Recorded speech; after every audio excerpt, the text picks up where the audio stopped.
Chris is just too famous to hang out with us anymore. And Isaac's about to have a baby. This is for you. A Wu-Tang onesie? Yeah, Wu-Tang Clan ain't nothing to Okay, they can hear that. And what you're seeing in this movie is sort of the last time that they're gonna have this big night out on Christmas Eve.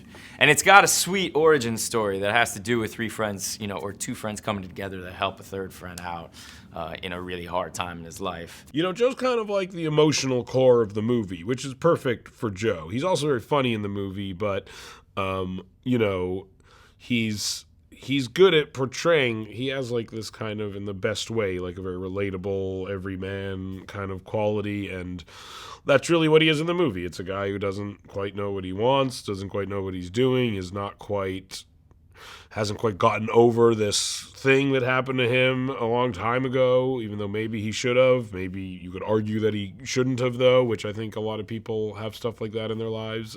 Anthony sort of starts as kind of like the aspirational character, especially for Joe. You know, he's like the one who's super successful. He's a professional athlete. Everything comes a little bit easy to him. He's handsome. He's good with the girls.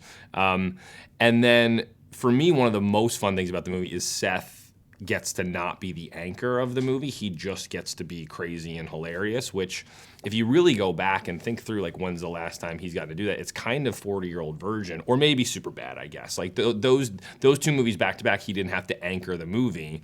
And then similarly in this one, he's the dad. He's sort of the one who's coming into responsibility in the most obvious way.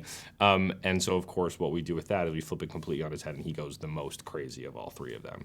So I think that's kind of like the cool dynamic. Anthony's the cool one, Joe's like the hard, and Seth's the funny one. The humanity that they bring to the characters is really important, that they give the characters. Because I feel like a lot of times in comedies, you know, it used to be this way. If you look at the old Eddie Murphy movies or the Richard Pryor, Gene Wilder combos, you really love those movies because the characters were so unique and endearing.